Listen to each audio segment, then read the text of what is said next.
Meus irmãos, algumas pessoas sabem que eu tive depressão. Algumas pessoas sabem que eu já tentei suicídio. Na parte que a missionária está falando sobre suicídio e depressão, eu me lembrei de mim mesmo. Na minha situação que eu estava, num quadro que eu estava no extremo, onde eu pensava que a morte era a minha única solução, onde eu pensava que a morte era a única salvação, onde eu via que a minha vida era um fracasso. Mas toda vez que eu pensava nisso, aparecia uma ou duas pessoas do meu lado, me dando forças para poder manter forte e firme. E toda vez que eu pensava que era o fim, existia uma pessoa além de mim para me proteger e me salvar. Eu não contava nada à minha mãe, porque os jovens de hoje, geometricamente, não contam nada à mãe. E a mãe sabe, a mãe não sabe, quer dizer, as mães não sabem que o filho está passando por depressão, ansiedade. Os filhos se escondem da própria mãe para não contar a verdade, porque a mãe deve ter algum problema mais alto, e os filhos se preocupam com esse problema. E toda vez eu era escondendo. Eu já fui até para o catecismo com o braço já marcado com sangue puro, e ninguém via nada, ninguém percebia nada.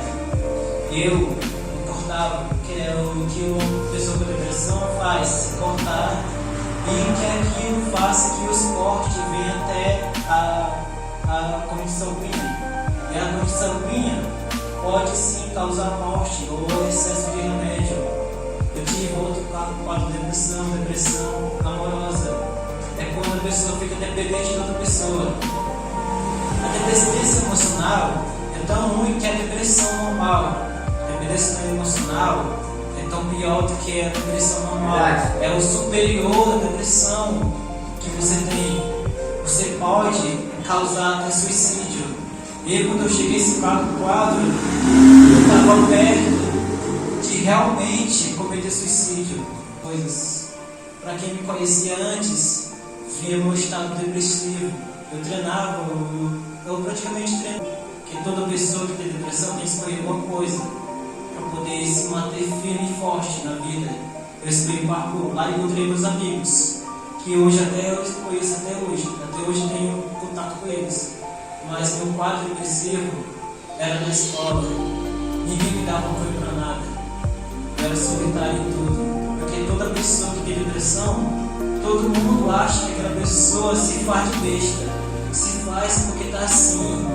Isso é tão ruim, que eu me sentia tão abalado, que todas as noites eu chorava, eu conversava com meus animais, porque pessoas que têm depressão cuida muito dos seus animais. E pessoa que tem depressão tem essa mania de conversar, querer conversar com alguém.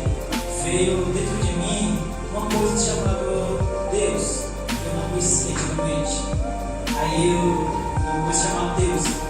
Já tive 3 tentativas de suicídio, as 3 falharam na verdade, e a 4ª estava tentando, na virada do ano, eu estava planejando na verdade.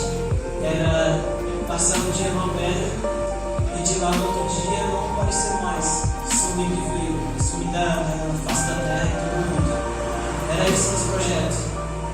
Então não deu certo, por conta daquele momento, acho que foi Deus que mandou uma chuva forte e fez que eu ficasse ainda aqui na Maroca. Mas eu estava nesse quadro tão no limite que minha mãe não sabia. E hoje em dia foi tão bom, porque quando a gente tem Deus no nosso coração, a gente tem tudo. E quando a gente tem Deus na nossa vida, a gente tem tudo, irmão.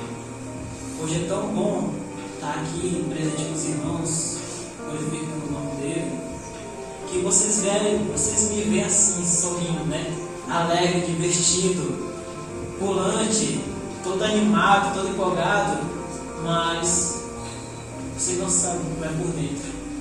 Você não sabe qual dificuldade eu passei para chegar até aqui.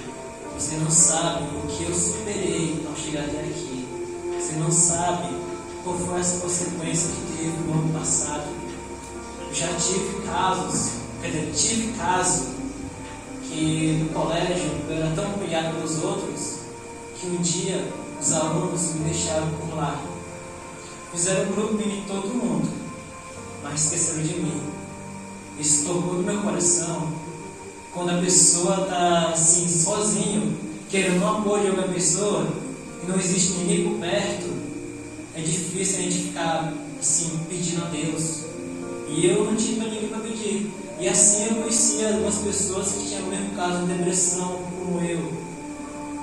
E essas pessoas, enquanto as pessoas estavam me dando apoio, eu também estava dando apoio a elas. Era tipo, um aumentando a fé do outro, um aumentando a força do outro, até chegar no seu ponto que todos esqueceram de depressão. Para mim as coisas não existia mais nada. Só existia eu e eu.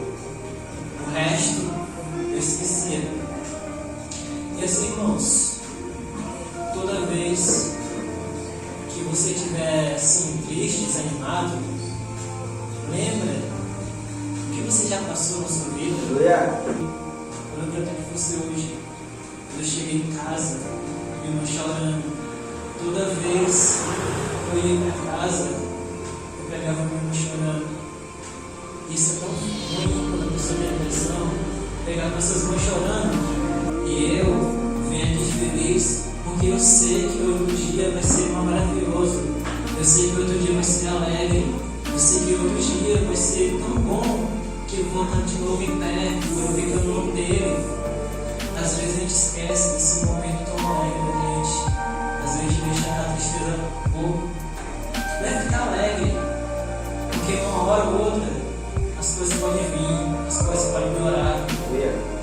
E a depressão é uma coisa que só tem dois caminhos: o caminho da vida e o caminho da morte. Eu escolhi esse tema porque é o que está mais entre nós. Também, se a gente observar dentro da nossa casa, ou até mesmo nós mesmos passamos por um momento de depressão, eu tenho algo a dizer para vocês: cuidado com a dependência emocional. O que tem mais matado pessoas é a dependência emocional. Se ame. A Bíblia diz que a gente deve amar o próximo, mas nós mesmos. Se ame, se cuide, para depois você poder cuidar do outro. Não tem como um doente cuidar de outro doente. Não tem como se eu estiver enfermo e o Asa cuidar dele ou ele de mim. Um tem que estar bem. Então se cuide. Quando a Bíblia diz revestivos, é estar preparado. É estar revestido com a couraça, com os pés do Evangelho. Ah, missionária, eu tenho que orar de manhã, tarde, de noite. Não, nós não estamos falando disso. Nós estamos falando de cuidados físicos, cuidados emocionais, cuidados espirituais, para que você possa viver bem.